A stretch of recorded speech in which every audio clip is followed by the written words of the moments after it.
Indonesia dan Singapura resmi menyepakati sejumlah kesepakatan strategis, mulai dari perjanjian ekstradisi, pengelolaan wilayah udara, dan kerjasama pertahanan.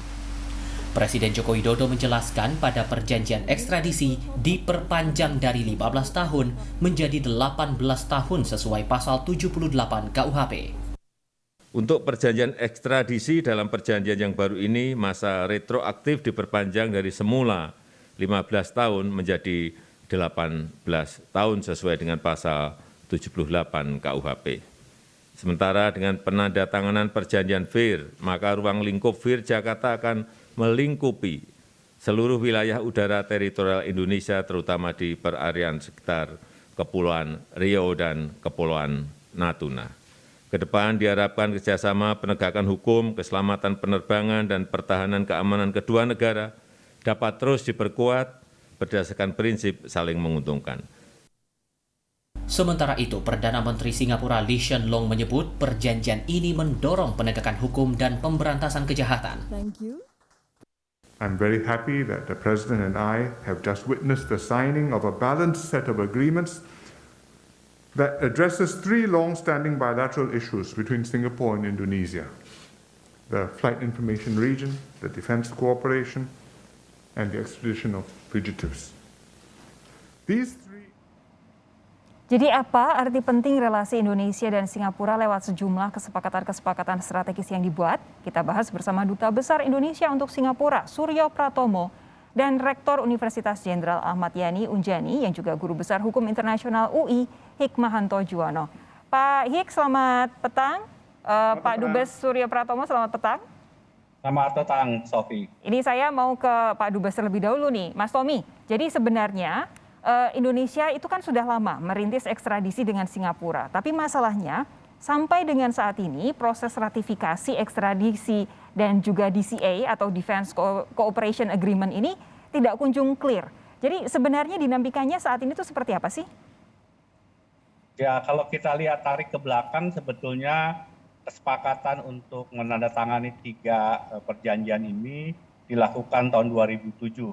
Tetapi kemudian ketika itu dukungan politik di pemerintahan tidak cukup kuat, sehingga ketika dibawa ke DPR banyak persoalan yang dihadapi dan akhirnya DPR memutuskan untuk tidak meratifikasi. Sampai kemudian tahun ini tahun lalu tepatnya Pak Presiden Joko Widodo meminta untuk dihidupkan kembali dan menugaskan Menko Marinvest Luhut Panjaitan untuk berkomunikasi dengan Menteri Senior Singapura Teo Chan Hian dan menuntaskan isu yang sudah 15 tahun tertunda itu. Dan inilah hasil dari sebuah perjalanan keputusan jangka panjang atau kesepakatan yang sempat tertunda selama 15 tahun. Oke, begini. Selama ini kan perjanjian ekstradisi ini dengan Singapura alot. Kita warga Indonesia itu selalu melihat bahwa Singapura itu punya keuntungan ekonomi ketika dia tidak ada perjanjian ekstradisi khususnya untuk para pelaku korupsi begitu. Nah, kalau kemudian saat ini Pak Presiden bahkan sampai bertemu dengan Perdana Menteri Singapura, apa sih sebenarnya dari perjanjian-perjanjian ini spesifik soal ekstradisi ini yang menguntungkan Singapura sehingga akhirnya Singapura mau untuk membuat perjanjian baru, bahkan langsung Pak Lee Hsien Loong datang ke Indonesia? Saya kira itu 2 hal yang berbeda. Pertama adalah pertemuan leaders retreat ini. Mas Tommy? Oke, ini tampaknya kami memiliki gangguan sinyal. Itu akan saya simpan dulu pertanyaan buat Pak. Singapura itu negara yang kuat dalam penegakan hukumnya. Mereka sejak lama juga tidak ingin menyatakan dirinya sebagai safe haven, tetapi mereka itu harus sesuai dengan tata aturan hukum yang berlaku.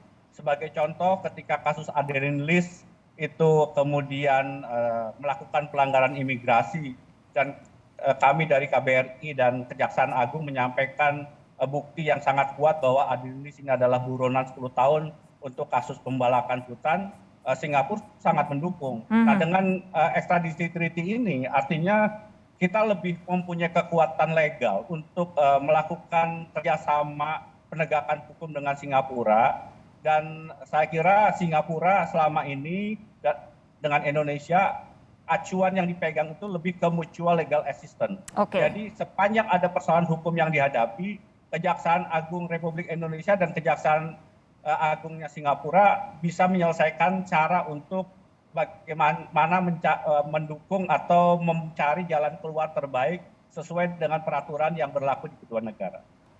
Pak Hik, kalau Anda lihat ini ada kesepakatan antara Indonesia dan Singapura yang terbaru ini, apakah menurut Anda ini sebuah pencapaian yang besar? Tidak ya menurut saya.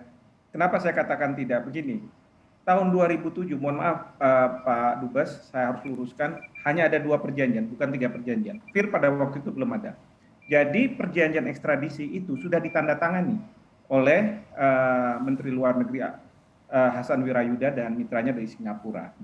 Dan kemudian Singapura pintar nih, karena kita butuh perjanjian ekstradisi supaya buron-buron itu lebih mudah dikembalikan ke Indonesia. Singapura bilang, saya akan rugi atau dia ingin mengoptimalkan posisinya dia. Jadi dia butuh tempat latihan militer mereka. Nah di sini kemudian dibuatlah DCA. Dan itu dibuat dalam waktu yang sangat singkat dan draftnya itu dari pihak Singapura. Lalu kalau untuk darat, laut, darat dan udara mungkin nggak gitu masalah. Tapi laut masalah. Karena apa? Mereka minta ada di wilayah yang dekat alki kita, alur laut kepulauan Indonesia. Padahal itu kan untuk lalu lalangnya pesawat kapal-kapal komersial.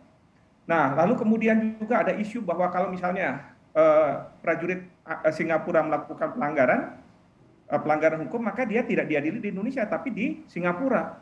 Rakyat marah ketika itu. Sehingga apa? Yang terjadi bukan penolakan oleh DPR, tidak. Yang terjadi adalah Bapak Presiden SBY ketika itu urung untuk menyerahkan surat presiden ke DPR untuk dilakukannya pembahasan. Jadi Singapura bilang, saya minta ini harus ditandemkan. Kalau perjanjian ekstradisi nanti berlaku efektif karena ratifikasi, saya minta juga perjanjian pertahanan. Karena untuk Indonesia ekstradisi, tapi untuk Singapura perjanjian pertahanan. Nah, 2 perjanjian ini yang kemudian ditekan lagi. Sementara untuk perjanjian ekstradisi ditambah pasal dari 15 jadi 18 tahun. Nah, ide 2007 15 tahun itu bukan mengacu pada KUHP, tapi mengacu pada kejadian BLBI. Karena ada pelaku-pelaku kejahatan BLBI yang merubah kewarganegaraannya. Nah, kalau misalnya warga negara Singapura kan harusnya nggak boleh. Tapi kalau dia terjerat sebelum melakukan pengalihan kewarganegaraan, maka dia akan terjerat.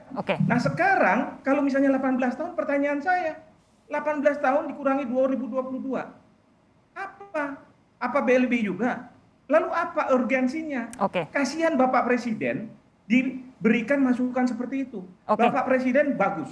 Ya, punya ide soal pengambil alihan FIR dan lain sebagainya. Tapi yang di bawah-bawah ini yang tidak bisa memastikan bahwa apa yang diinginkan oleh Bapak Presiden itu terwujud. Misalnya soal FIR.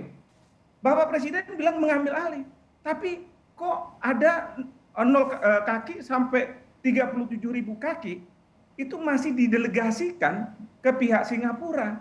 Karena kalau misalnya 0 sampai 37.000 kaki, kalau pesawat mau mendarat ke bandara, itu kan harus melewati itu. Singapura ingin supaya Changi itu tetap menjadi hub. Karena dia hidup dari situ juga. Dari hub itu. Saya harus beri kesempatan Pak Toby untuk memberi tanggapan, silakan. Tanggapan yang mana ya? Ini, jadi analisis dari Pak Hikmahanto ini kan berbicara persoalan 2007, kemudian berbicara soal FIR, saya tidak tahu yang mau ditanggapi yang mana. Tetapi kalau 2007 menurut saya kita harus ini kan kejadian pada zaman Presiden SBY dan Pak Hasan Wirayuda. Memang sekali lagi ekstradisi treaty itu sepenuhnya merupakan keinginan dari pihak Indonesia. Singapura selama ini memang tidak pernah mempunyai perjanjian ekstradisi dengan negara manapun. Karena itu ketika Indonesia meminta, tentunya kemudian Singapura juga berhak untuk meminta. Namanya hubungan bilateral kedua negara dan ada sebuah kesepakatan, menurut saya sesuatu yang wajar.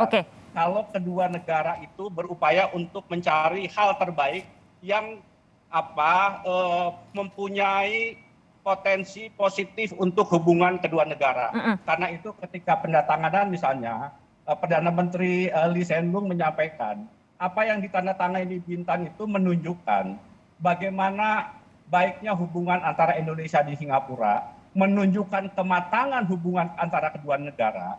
Ini diharapkan menjadi sesuatu yang memberikan manfaat bagi masyarakat Indonesia dan Singapura, bahkan untuk satu generasi mendatang. Jadi pesannya sangat jelas bahwa kesepakatan ini bukan persoalan menang dan kalah. Ini adalah bagaimana mencapai. Oke. Saya bisa memahami posisi sulit dari Pak Tommy di sini karena sebagai duta besar tentu tidak ada tidak terlibat dalam perencanaan perjanjian ini. Kalau Pak Hikmahanto melihat sejak 1982 Indonesia itu sudah menjadi negara kepulauan. Tetapi kedaulatan negara itu ada pasal yang berkaitan dengan kesepakatan organisasi penerbangan sipil internasional. ICAO yang mengatakan bahwa untuk di atas Natuna ada kesepakatan 1946. Inilah yang kemudian dinegosiasikan sampai 40 kali pertemuan untuk realignment FIR Indonesia, dan yang kesepakatan yang diputuskan kemarin itu realignment itu sudah mencakup wilayah kesatuan Republik Indonesia sampai ke atas Natuna yang selama ini berdasarkan Konvensi Chicago 1946 itu dikelola oleh Inggris dan dilanjutkan dikelola oleh Singapura. Saya tinggal punya waktu sedikit lagi untuk soal landasan dari kesepakatan ini tentu bisa kita perdebatkan panjang sekali, tapi yang jelas saya ingin tanya kepada Pak Hik. Pak Hik, bagaimana posisi kendali Indonesia dalam berbagai kesepakatan ini yang dicatat ada mencakup 5 hal ya, ekonomi, keuangan, kesehatan, politik hukum dan keamanan, lalu pendidikan dan pengembangan SDM. Ya, silakan Pak Hik. Ya, saya nggak tahu nih dalam konteks apa nih pertanyaannya. Saya tidak tahu betul. Kalau boleh saya diperjelas. Oke, gini aja deh soal ekstradisi ini. Kendali Indonesia, posisi kendali Indonesia dalam hal ini bisa sebesar apa? Perjanjian ekstradisi itu kan dinegosiasikan 2007, sudah putus. Kalau yang kemarin ditandatangani, itu kan kaitannya dengan pasal yang bilang 15 jadi 18 tahun. Dan perjanjian ekstradisi itu very simple. Kriminalitasnya, lalu ada dual criminality, ya ketentuan seperti itu, lembaganya seperti apa. Mau apa lagi yang mau dinegosiasikan? Justru 2007 kita berhasil memaksa Singapura untuk dimundurkan 15 tahun supaya kena BLBI. Karena apa? Perjanjian ekstradisi pada umumnya ya pada saat berlaku ya sudah, mulai dari situ. Baik. Kita nantikan perkembangan dari kelanjutan perjanjian antara dua negara ini, Singapura dan Indonesia, yang kemarin baru saja disepakati oleh Presiden Joko Widodo dan Perdana Menteri Lee Hsien Loong.